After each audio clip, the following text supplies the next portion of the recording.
Good morning.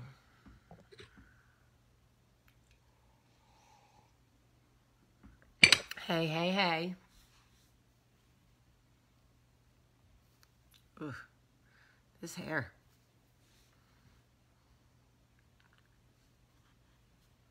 I love you, too. Good morning.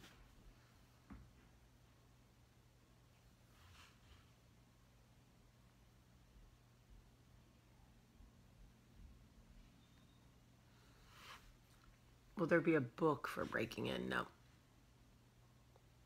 Thank you, Lisa. Good morning, everybody, and welcome to Coffee Talk. I'm so happy to see everybody this morning. Good morning, Phil Simpson. I am good. I am good today. Foreman. I am good. You know, I have learned a lot about this breaking in process. It is amazing how many people will cheer for you when it's convenient for them, but not really support you. How many people in my own life, in my actual life, who have not gone to see my movie. It blows my mind. Look, I don't expect you to stop your life for me in any way, but it's 88 minutes. 88 minutes. Some of these people have been my friend for years. I just can't figure it out. Anyway, don't be anxious, Joyelle. Faith over fear. Faith over fear. Why is it saying no volume? I don't understand. It's a Facebook thing. Try to log out and log back in. This has been happening for a lot of people. They say they can't hear me. I don't know why. Yes, my kids are ready for school to be out. Anyway, thank you again to everybody who's gone to see Breaking In. I appreciate it very much, more than I could ever express. I'm going to post something today about people who need tickets. If you want to go, but you genuinely cannot afford to go, I'm going to post something today. So please come back this afternoon and check the page. Okay.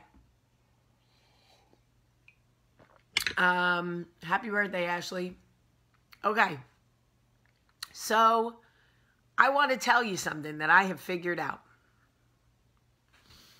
There are all different things that people say to manipulate your emotions. And we have been trained through Coffee Talk and through conversation to spot some of the more obvious ones, like you're so emotional.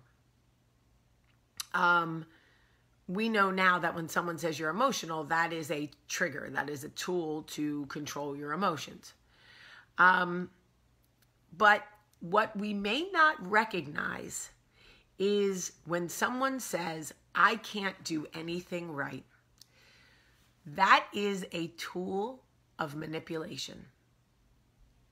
They immediately become the victim, making you feel guilty, and you no longer want to fight. It takes the steam out of the fight. So you are challenging your child to do better or be better or do the things you ask them to do, and they turn around and look at you and go, I can't do anything right. And immediately as a mom, you go, yes, you can. Of course you can. You can do a million things right.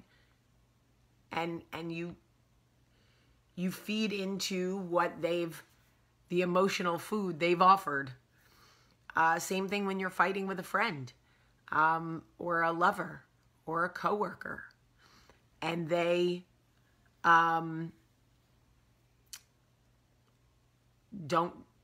not holding up their end of the bargain. And you challenge them, and they say to you, it was me, fine, I can't do anything right. That is a tool of manipulation. They don't want to fight, and they don't want to be held accountable. They want you to stop talking. They want you to stop bringing attention to the fact that they're not pulling weight. They're not doing their side. They're not meeting their commitments. and they don't want you to call them out on it anymore. It's now uncomfortable for them. So instead of working through it and owning their shit so they can grow, they emotionally manipulate the conversation by saying, I can't do anything right. And immediately, because you're normal, that triggers a sense of guilt in your mind. And it makes you want to stop fighting. It makes you want to stop going at them or challenging them because you feel like they're in the sunken place. Oh no, I've pushed them too far. Now they believe they can't do anything right. Get all the way the fuck out of here with that bullshit.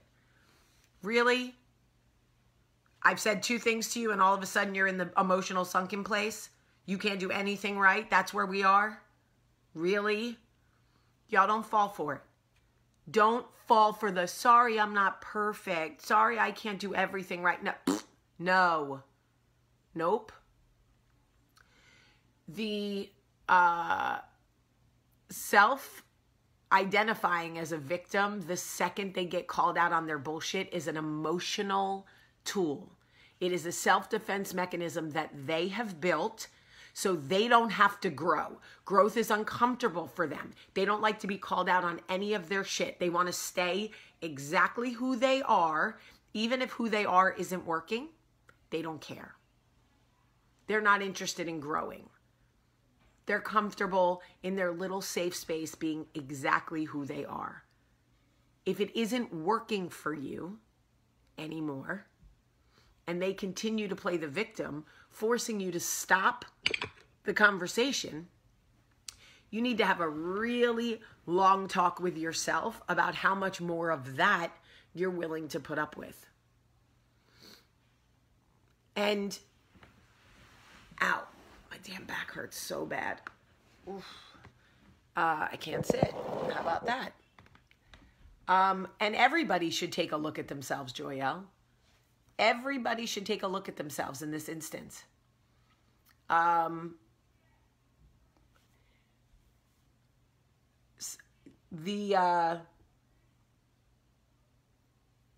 amount of people you probably have in your life that are afraid of growth and will use emotional manipulation to stay where they are. See, this is why I never want to be around you. See, this is why I don't come home. See, this is why we can't do anything nice, because you immediately attack me. You always call me out. Manipulation, manipulation, manipulation. Anyone who really, really cares about your relationship would sit and go, and not the dramatic, okay, tell me about myself. Like, first of all, put all of that away. Nobody needs your 400 hand gestures, okay? The moment they do that, what they are saying to you is, listen, I have no intention of growing in this relationship. So if you're going to try to force me to grow, I'm going to emotionally manipulate you and guilt you so you will shut up. That's what they're telling you. That's what they're saying to you. You can choose to hear whatever you want to hear. But what they're saying is, I'm not going to grow in this relationship. I'm not going to grow with you. I'm not interested. Okay.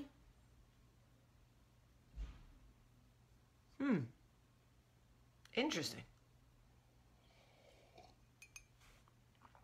So, I know that there is somebody in your life, somebody that you love, somebody that you are trying to pour into, somebody you are genuinely trying to take with you on your journey. And they can't get out of their own way. And they continue to make excuses, and then they guilt and manipulate you anytime you call them out on their shit. And you are at a crossroad right now because you're trying to figure out, how do I keep this train going and take this person with me because I love them, but they're trying to keep us stuck at the last station and I gotta go. So I don't know what to do. I'm going to tell you what to do. Give it a last ditch effort. Let them know, I got to keep this train moving. You either want to go with me because you are genuinely committed to growing through the hard shit, owning your stuff, really taking a hard look at yourself and going, boy, I'm really not pulling my weight here. I'm really, like, how are you not going to do what you're supposed to do in a relationship and then get mad when that person calls you out on it and have the audacity to guilt them? If you don't get all the way out of here with that, miss me with that bullshit. I don't care if it's your husband, your mother, your coworker, your assistant, your lover, your brother, your daughter. I don't care who it is.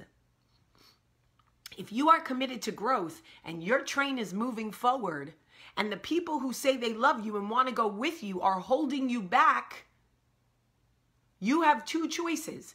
If you were stuck in quicksand and you were literally being sucked under, and you could save yourself and you could save the person drowning with you, but they kept saying to you, see, this is why I never want to go anywhere with you, because you're not trying to help me first. You're always trying to help.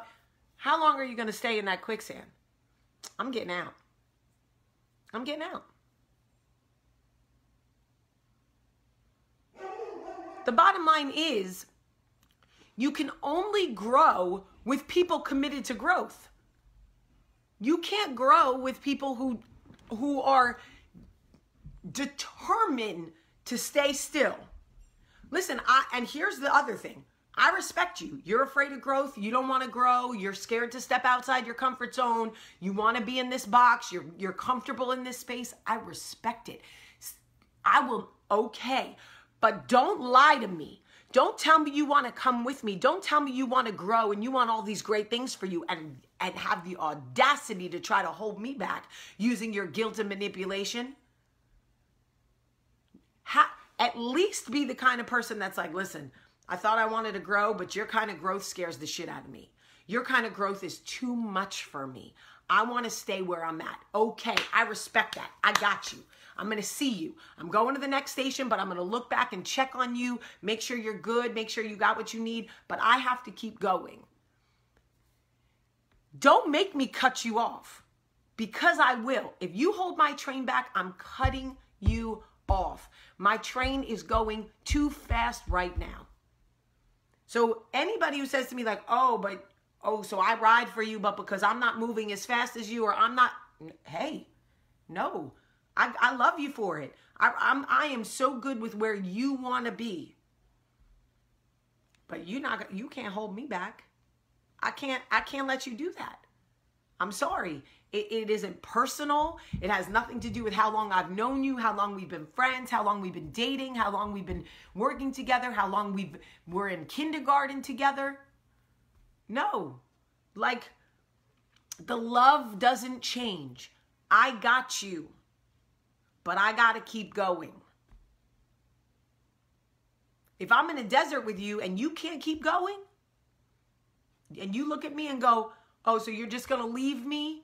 You're just going to let me die out here? Listen, I love you. But we could have one person dead or two people dead. I got to keep walking. I love you, but I got to keep going. Unless you're my kid. If you're my kid, I'm probably dying with you in the desert. That's the truth. If you're my kid, I'm laying down next to you and the God can take us together. But if you're not my kid, I gotta go.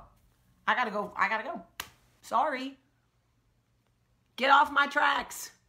I gotta go. And don't you dare try to emotionally manipulate me or guilt me when I give you every opportunity to keep moving with me. And you don't want to. And then you're going to try to stop me from moving so we could both be stuck at the last station? No. No. Nope. As Mrs. Poole said on the Hogan Family, no. I can't. Can't do it. Unless you're my kid. I would stop anywhere in this world and sit down on the ground and die for my children, if that is what I had to do. It's different, Heather Pierce. If it's your kid who is emotionally manipulating you, no, you got to suck the air out of that. I did that. I had one of those. Charlie is the queen of, oh, you never love me as much as you love. You never do for me. You always, no. I got to unlearn that behavior real quick, Charlie, because this world is cold. And if you're going to go through it with a victim mentality, I won't even be able to be your friend, which is a shame because I think Charlie's going to be the most fun out of all my kids. I want to be her friend when she gets older. So I have to unlearn all that behavior.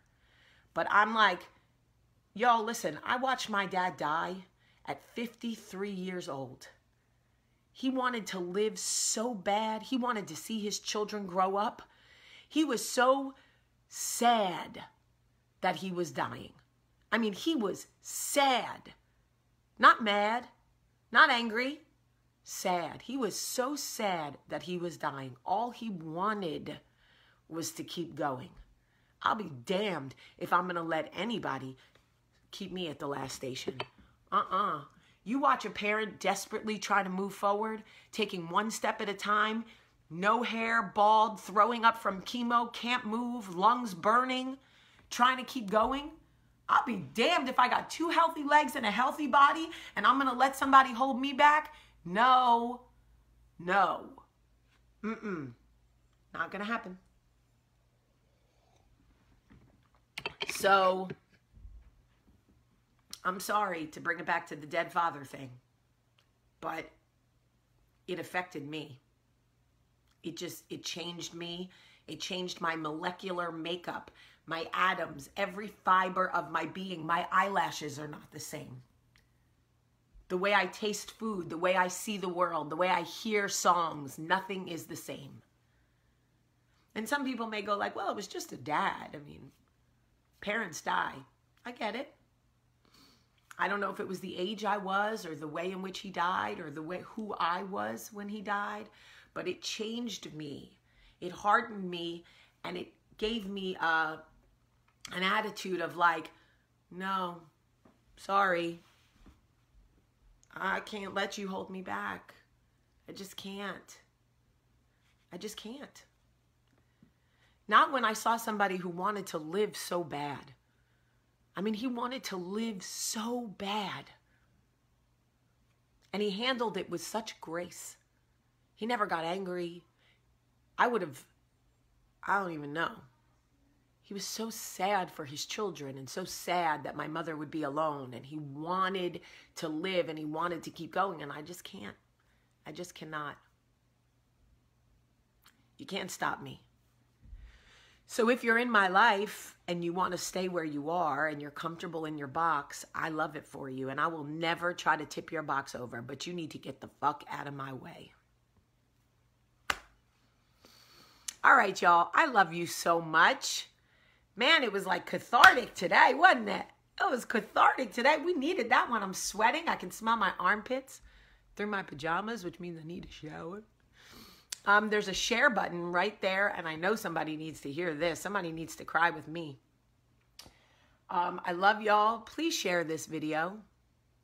Please share this video. I love you. I love you, Joyelle. I love you guys so much. Please go see Breaking In. I'm not going to stop telling you while it's in the movie theater. Please go see my movie. Please, please, please. Keep sending me pictures of your tickets and pictures of you at the theater. It makes my whole day. I love y'all so much. Remember, if you need tickets to the movie, I'm going to post something later. Come back and check this afternoon around lunchtime. I'm going to post something later about tickets. I love y'all so much. Have a great, great day.